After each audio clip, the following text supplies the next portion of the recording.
Assalamualaikum warahmatullahi wabarakatuh. Apa kabar untuk seluruh pemirsa video saya dari Sabang sampai Merauke? Semoga selalu diberi keberkahan rahmat, dimudahkan segala urusannya, dimudahkan rizkinya, diberi kesehatan oleh Allah Subhanahu wa Ta'ala, serta diberi hidayah oleh Allah Subhanahu wa Ta'ala untuk orang-orang yang belum mendapatkannya. Dalam kesempatan kali ini, saya menemukan satu video. Video ini cukup menarik untuk kita bahas, di mana Habib Buya Yahya ini sangat takzim pada Habib Novel Alaidrus. Nah, kejadiannya adalah ketika Habib Novel Alaidrus itu ikut pengajiannya Habib Buya Yahya. Pada saat itu Habib Novel Alaidrus mengajukan satu pertanyaan kepada Habib Buya Yahya, dan Habib Buya Yahya tidak menyadari bahwa itu adalah Habib Novel Alaidrus. Nah, apa yang terjadi?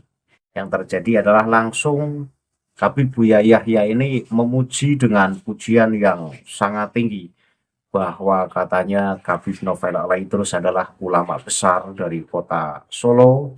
Kemudian Habib Novel Alaidrus adalah orang yang alim tasawuf dan sudah mempraktekannya. Artinya tidak hanya sekedar paham teori tasawuf, tetapi orang yang mempraktekkan tasawuf. Nah, dari pujian yang dilontarkan oleh Habib Buya Yahya kepada Habib Novel Alaidrus, ini nampaknya saya sangat tertarik untuk mengomentarinya. Karena ketika Novel Alaidrus disebut sebagai ulama besar, kemudian ulama ahli tasawuf, sementara perilakunya ini justru berseberangan dari apa yang disampaikan oleh Habib Buya Yahya. Namun seperti apa penghormatan Habib Buya Yahya kepada Novel Alaidrus akan saya tampilkan videonya, penonton bisa simak video. Nah, dari video yang baru saja kita saksikan, di situ sangat jelas bahwa Habib Buya Yahya sangat terkopoh-kopoh dalam menghormati Habib Novel Alaidrus. Dan yang sangat menarik adalah ketika Habib Buya Yahya mengatakan Novel Alaidrus merupakan ulama besar, ulama ahli tasawuf. Ketika Habib Buya Yahya ini hanya paham teorinya, sementara Habib Novel Alaidrus adalah paham teori dan isinya dan sudah mempraktekannya. Saya sangat tertarik untuk mengomentari di sininya karena saya banyak menemukan ceramah-ceramah dari Habib Novel Alaidrus yang justru isinya kebanyakan halu, isinya kebanyakan khurafat, isinya kebanyakan doktrin sesat. Dan tidak jarang perkataannya kotor, ngata-ngatain yang tidak-tidak. Kita kita bisa mengingat video dari Habib Novel Alaidrus yang sempat viral. Di situ mengatakan bahwa barang siapa yang membenci habaib, maka orang tersebut adalah iblis. Ya, perkataan semacam itu tentu tidak mencerminkan sebagai orang yang bertasawuf. Karena apa? Ya karena makna dari tasawuf itu sendiri adalah kelembutan hati. Pada intinya adalah orang yang mendalami ilmu tasawuf adalah orang yang hatinya lembut, perilakunya santun, dan akhlaknya bagus. Nah, sebelum saya lebih dalam mengkritisi sebutan untuk Habib Novel Alaidrus yang disebut sebagai ulama besar dan ulama ahli tasawuf, saya akan membedah apa itu tasawuf. Sehingga penonton bisa paham ketika ada orang yang katanya tasawuf, tapi tidak sesuai dengan apa yang saya uraikan, ya berarti itu tasawuf-tasawufan atau tasawuf gaya setan. Saya bahas ya, bahwa tasawuf secara etimologi dan terminologi. Tasawuf adalah cabang ilmu dalam Islam yang fokus pada pembersihan hati atau disebut tazkiyatun nafas, perbaikan akhlak dan pendalaman spiritual untuk mendekatkan diri kepada Allah Subhanahu wa Ta'ala. Nah ini kan, tasawuf itu fokus pada pembersihan hati, perbaikan akhlak, dan pendalaman spiritual. Ketika orang disebut sebagai ahli tasawuf tetapi akhlaknya tercela, ucapannya kotor, kasar, dan lain sebagainya, ya itu belum bisa disebut sebagai orang yang bertasawuf. Karena apa? Karena jika fikih itu mengatur tata cara ibadah lahiriah atau hanya mengatur seperti contoh syarat rukun sholat, dan lebih mudahnya adalah seperti sah atau tidaknya sholat. Ini urusan fikih. Maka tasawuf adalah mengatur aspek batiniah seperti keikhlasan dan kehusuan dalam sholat. Jadi tasawuf ini lebih dalam dari fikih. Maka sangat aneh ya ketika orang yang disebut sebagai orang tasawuf tapi justru perilakunya sombong, akhlaknya tercela, bukan ngaku-ngaku sebagai keturunan Nabi, pengen dihormati dan lain sebagainya. Masa iya sih yang kayak gitu disebut orang yang bertasawuf? Dan akan saya jelaskan secara mendalam terkait tasawuf.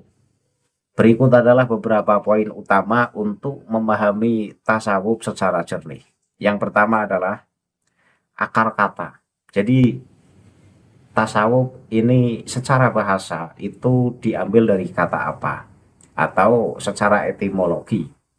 Ini terdapat banyak pendapat dari para ulama, tetapi cukup saya ambil 3 saja yang populer. Para ulama berbeda pendapat mengenai asal-usul kata tasawuf, namun ada 3 pendapat yang paling populer. Yang pertama adalah tasawuf itu diambil dari kata suf atau artinya bulu domba. Ini merujuk pada kebiasaan para zahid atau orang yang menjauhi kemewahan dunia zaman dahulu yang mengenakan pakaian sederhana dari bulu domba kasar. Itu yang pertama. Kemudian yang kedua, tasawuf itu dari kata sofa yang artinya suci atau bersih. Artinya menekankan bahwa inti dari ajaran ini adalah menyucikan hati dari penyakit-penyakit batin. Nah ini kan, bahwa tasawuf itu adalah menyucikan hati dari penyakit-penyakit batin. Maka sangat aneh ketika orang yang bertasawuf justru hatinya masih kotor atau penuh kekotoran. Yang ketiga, tasawuf itu diambil dari kata ahlu sufah, merujuk pada sekelompok sahabat Nabi Muhammad yang tinggal di serambi Masjid Nabawi, yang mengabdikan hidup mereka sepenuhnya untuk ibadah dan ilmu tanpa mempedulikan harta dunia. Ya, menurut versi yang ketiga bahwa tasawuf itu diambil dari kata ahlu sufah, kita bisa tahu bahwa tasawuf itu cikal bakalnya itu berasal dari orang-orang penuntut ilmu, orang yang mendalami ilmu. Maka bisa kita simpulkan bahwa orang yang bertasawuf adalah orang yang berilmu. Maka sangat aneh ketika ada orang punya branding ulama sufi dunia, tetapi ilmunya dangkal, tidak begitu memahami ilmu-ilmu yang menjadi standar ulama. Ini sangat aneh menurut saya. Kemudian yang kedua, inti ajaran. Jadi dalam prakteknya tasawuf berdiri di atas 3 pilar utama. Yang pertama, taholi.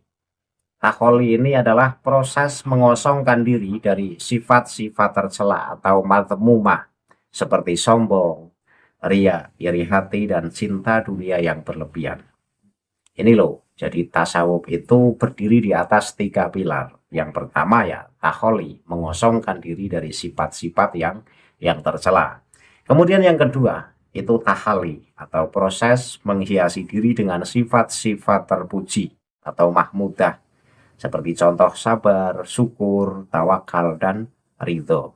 Jadi setelah melalui proses yang pertama yaitu taholi, mengosongkan batin dari sifat-sifat tercela, maka kemudian naik ke proses yang kedua yaitu tahali, menghiasi diri dengan sifat-sifat terpuji. Kemudian yang ketiga, disebut tajali, tahap di mana seseorang merasakan kedekatan spiritual yang mendalam dan tersingkapnya cahaya kebenaran dalam hatinya setelah melalui dua proses sebelumnya. Nah ini kan, jadi setelah seseorang itu mengosongkan dirinya dari sifat-sifat tercela, kemudian menghiasi dirinya dari sifat-sifat yang terpuji, maka saat itulah akan mendapatkan cahaya kebenaran. Kemudian yang ketiga, pembahasan terkait tasawuf adalah klasifikasi tasawuf. Secara garis besar, sejarah mencatat dua corak utama tasawuf. Jadi tasawuf itu ada dua corak. Corak yang pertama disebut tasawuf sunni atau akhlaki. Tasawuf sunni ini adalah tasawuf yang sangat ketat berpegang pada Al-Quran dan Sunnah, serta menekankan pada perbaikan moral. Tokoh terkenalnya adalah Imam Al-Ghazali dan Syekh Abdul Qadir Al-Jilani. Kemudian tasawuf falsafi, tasawuf yang menggunakan terminologi filosofis dan logika dalam menjelaskan pengalaman spiritualnya. Nah, catatan pentingnya adalah bahwa tasawuf yang otoritatif selalu menekankan bahwa pengalaman spiritual tidak boleh bertentangan dengan syariat. Seperti ungkapan Imam Malik, barang siapa bertasawuf tanpa berfikih, maka ia zindik atau sesat. Dan barang siapa berfikih tanpa bertasawuf, maka ia fasik. Ini loh, yang perlu kita garis bawahi adalah yang namanya ajaran tasawuf ini tidak boleh berseberangan dengan syariat. Maka ketika ada orang yang bertasawuf tapi justru perbuatannya, kelakuannya ini berseberangan dengan syariat, yaitu tasawuf yang menyimpang. Nah, sekarang kita akan bahas ketika Habib Buya Yahya menyebut bahwa Habib Nopel Alaidrus sebagai ulama besar, ulama yang bertasawuf dan ulama yang alim dalam ilmu tasawuf, bahkan sudah mempraktekkan tasawufnya dalam kehidupan sehari-hari. Maka logiskah ketika seseorang yang dianggap ulama besar dan alim tasawuf tetapi sombong dan suka bicara kotor? Nah, secara sosiologis dan psikologis ada beberapa kemungkinan mengapa fenomena alim tapi kasar ini muncul. Yang pertama, ini biasanya disebabkan karena hurur atau terpedaya. Seseorang merasa sudah mencapai derajat spiritual tinggi sehingga merasa berhak menghakimi atau merendahkan orang lain yang dianggap awam. Ini adalah jebakan ego yang paling halus dalam tasawuf. Kemudian yang kedua adalah tasawuf formalitas. Mempelajari tasawuf hanya sebagai tren atau identitas sosial tanpa melakukan praktek pembersihan hati yang sesungguhnya. Kemudian yang ketiga, karena disebabkan paradok intelektual. Menguasai terminologi rumit seperti wahdatul wujud atau fana, namun kehilangan esensi paling mendasar, yaitu kemanusiaan dan kerendah hatian. Jadi ketika ada orang yang bertasawuf tetapi justru keluar dari rel-rel tasawuf, maka biasanya karena tiga sebab. Ya kalau tidak huruf ya berarti tasawuf formalitas, kalau tidak huruf dan tasawuf formalitas berarti paradok intelektual.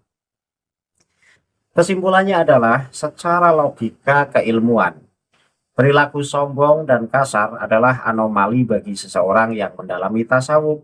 Ilmu tanpa akhlak dalam perspektif tasawuf seringkali disebut sebagai pohon tanpa buah atau bahkan bisa menjadi hijab penghalang antara hamba dengan Tuhannya.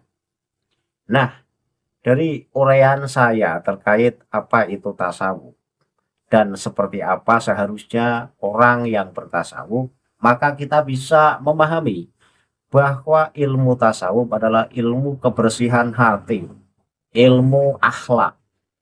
Maka sangat miris ketika orang yang disebut alim ilmu tasawuf tetapi perbuatannya sombong, perilakunya sombong, ucapannya kasar, bahkan ngata-ngatain orang yang tidak disukainya. ya ini bukan orang yang bertasawuf secara lurus. Maka ujian Habib Buya Yahya kepada Habib Novel Alaidrus yang disebut sebagai ulama besar dan alim dalam ilmu tasawuf, saya bantah dan saya tolak. Kenapa? Saya sudah seringkali nonton ceramah-ceramah dari Habib Novel Alaidrus ini. Banyak sekali ceramah yang isinya ngedabrus, khurafat, bahkan pada intinya menjual nasabnya. Setiap kali ceramah tak lepas dari pembahasan akulah cucu Nabi, akulah harus dihormati, dan lain sebagainya. Pada intinya ceramah-ceramah Novel Alaidrus tidak lepas dari gila kehormatan, mengaku-ngaku sebagai keturunan Rasulullah sehingga publik terkesan dituntut untuk menghormatinya. Dan sikap semacam ini tidak layak disebut sebagai ulama, apalagi disebut sebagai ulama tasawuf. Itu sangat bertentangan dari definisi tasawuf itu sendiri.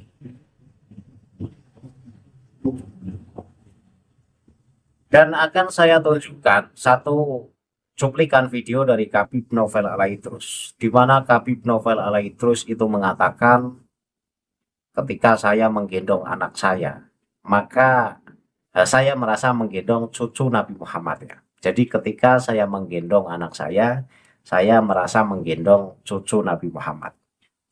Bahkan ketika ada seseorang yang memijit tubuh saya, kata Novel Alaidrus, maka serasa orang tersebut memijit Rasulullah. Jadi dirinya Novel Alaidrus itu disamakan dengan Rasulullah.